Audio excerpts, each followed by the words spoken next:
श्री राम जी का नाम श्री राम जी से बड़ा है। अक्सर लोग कहते हैं कि भगवान हैं तो दिखते क्यों नहीं हैं, और भगवान अगर हैं तो उन्हें देखना चाहिए। तो दोस्तों, उनको ये समझना चाहिए जिस प्रकार हमको हवा नहीं दिखती है, सुगंध नहीं दिखती है, लेकिन वो बहुत ही इम्पॉर्टेंट होती है हमारी लाइफ के लिए। उसके बिना जीवन संभव नहीं होता है।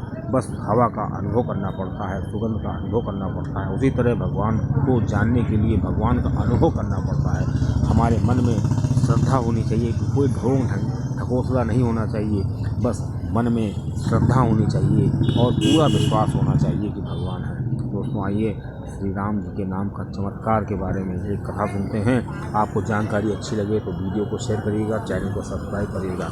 दोस्तों, बहुत समय पहले की बात है कि एक गांव होता है, उसमें एक छोटा सा मंदिर होता है। उस मंदिर में एक बाबा भजन किया करते हैं, महात्मा भजन किया करते हैं, तपस्या किया करते हैं।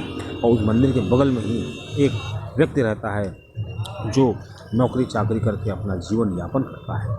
उसकी लतें कुछ अच्छी नहीं होती हैं, सुबह देर तक सोता है। जब महात्मा भजन करने लगते हैं, अब तो ढोलक मंजीरा बजाने लगते हैं, तो वो व्यक्ति जो होता है, जो बगल में रहता है, जो नास्तिक होता है, वो कहता है बाबा से एक दिन कि आप तो सुबह सुबह भजन कीर्तन शुरू कर देते हैं और मुझे बहुत डिस्टर्ब होता है, आपकी वजह से मुझे काफ़ी ज़्यादा दिक्कतें होती हैं।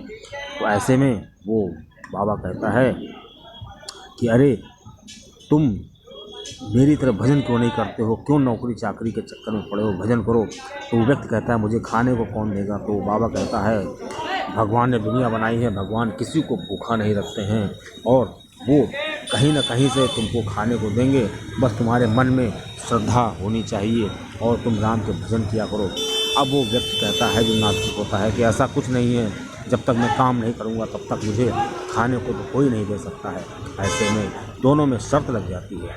ऐसे में नास्तिक कहता है ठीक है, अब मैं भजन करूँगा, देखूँ मुझे खाना कैसे मिल जाता है और कौन मेरे मुंह में खाना डाल जाएगा और कौन मेरे लिए खाना लेकर के आएगा। ऐसे में महात्मा कहता है बस तुम्हारे मन में श्रद्धा होनी चाहिए, विश्वास होनी चाहिए, और अगर तुम्हारी श्रद्धा है तो भगवान तुमको खाना खिलाएंगे और खाना तुम ज़बरदस्ती खाओगे। ऐसे में दोनों में जब शर्त लगती है तो जो नास्तिक होता है वो एक पेड़ पर चढ़ जाता है और पेड़ पर बैठा रहता है, सोचता है कि मुझे कोई ढूंढ नहीं पाएगा और ना तो मैं राम मुझे खाना देंगे और ना तो मैं खाना खाऊंगा। दोस्तों, ऐसे में क्या होता है, कुछ बंजारे आ रहे होते हैं और उसी पेड़ के नीचे चद्दर उद्दर बिछा करके पानी लाते हैं और खाना बनाना शुरू कर देते हैं।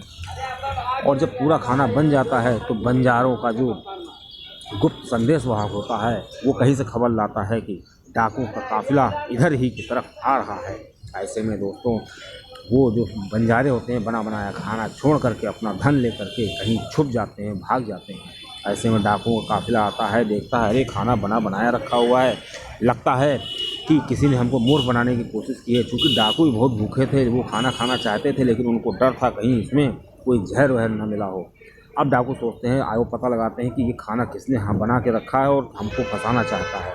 इतने में डाकुओं के सरदार की नज़र पेड़ पर चढ़े हुए उस व्यक्ति पर पड़ी जो राम के नाम से बच रहा था और राम के नाम की परीक्षा लेना चाहता था। डाकुओं को समझने में देर न लगी, ये खाना इसी ने बनाया है और हमारे डर के हमारे छत पे भाग गया है, ऊपर भाग गया है। डाकुओं ने उसको नीचे बुलाया, उसने मना किया कि मैं नहीं आऊँगा, लेकिन डाकू ज़बरदस्ती उसको नीचे लाते हैं और पूछते हैं खाना तुमने बनाया है। वो कहता नहीं, मैंने नहीं बनाया है, बंजारों ने बनाया है, वो तो आप लोग को देख के भाग गए हैं। लेकिन डाकुओं को लगा कि खाना इसी ने बनाया है, ये झूठ बोल रहा है। अब डाकुओं को लगा, डाकुओं को चूँकि भूख लगी थी, वो चाहते थे कि ये खाना अगर जहर ना हो तो हम इसको खा सकते हैं, भूख तो हमारी लगी ही है। ऐसे में डाकुओं को युक्त सूझती है।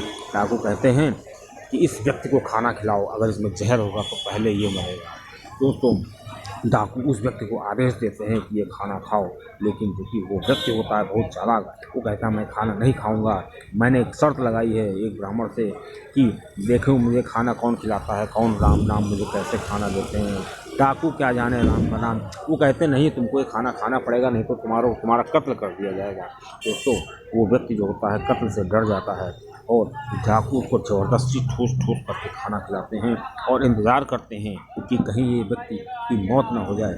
जब डाकू देखते हैं कि वो व्यक्ति सही सलामत है, कुछ नहीं हुआ उसको, अब डाकू को समझने में देर न लगी कि ये जो खाना था वो वास्तव में बंजारों ने बनाया था। अब डाकू सब खाना खा जाते हैं क्योंकि डाकू तो भूख लगी थी। इधर जब डाकू से वो पीछा छुड़ा पाता है व्यक्ति, तो वो व्यक्ति जाता है सीधे उस साधु के पास और कहता है, महात्मा जी, मैं हार गया और आप जीत गए। मैं खाना न खाने की वजह से कि कहीं पे मुझे खाना ज़बरदस्ती न मिल जाए और कहीं राम के नाम का चमत्कार न हो जाए, मैं पेड़ पर छुप गया था और कुछ ऐसा हुआ कि मुझे ज़बरदस्ती खाना खाना पड़ा। मैं नहीं चाहता था, फिर भी खाना खाना पड़ा। मैं समझ गया कि राम का चमत्कार बहुत ही बड़ा है, दुनिया में उससे बड़ा कुछ नहीं है। दोस्तों, उसी दिन से जो वो व्यक्ति था, जो नास्तिक था, वो राम राम करने लगा और उस महात्मा का असिस्टेंट बन गया और जहाँ महात्मा जाते वहीं पर हो जाता। दोस्तों, इस प्रकार कहा जा सकता है कि अगर राम नाम का प्रताप जानना चाहते हैं तो सबसे पहले तो हमें राम नाम लेने से पहले हमें उसकी श्रद्धा होनी चाहिए, हमें उसके प्रति विश्वास होना चाहिए कि इस नाम में चमत्कार होगा। दोस्तों, चमत्कार तभी होगा जब श्रद्धा होगी।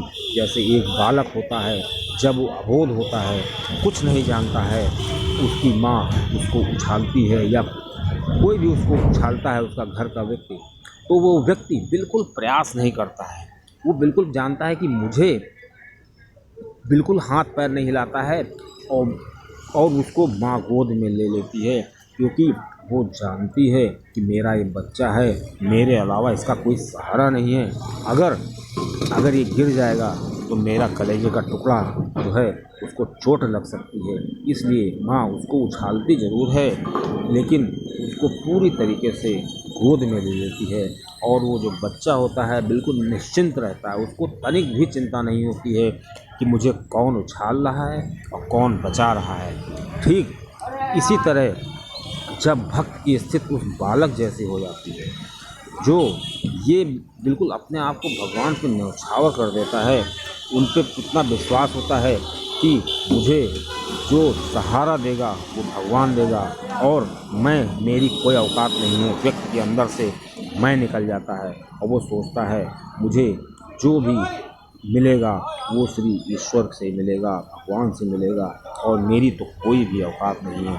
जब व्यक्ति के अंदर ये भावनाएं आ जाती हैं तो वो व्यक्ति जो होता है पूरी तरीके से भगवान उसको सहारा देने लगते हैं। लेकिन दोस्तों, भगवान जिसको सहारा देते हैं या जिसका साथ देते हैं उसकी बहुत परीक्षा लेते हैं। दोस्तों, परीक्षा तो उसी की होती है जिसने तैयारी की होती है और जिसको अगली कक्षा में जाना होता है। जिसकी परीक्षा ही नहीं हुई है तो वो अगली कक्षा में क्या जाएगा।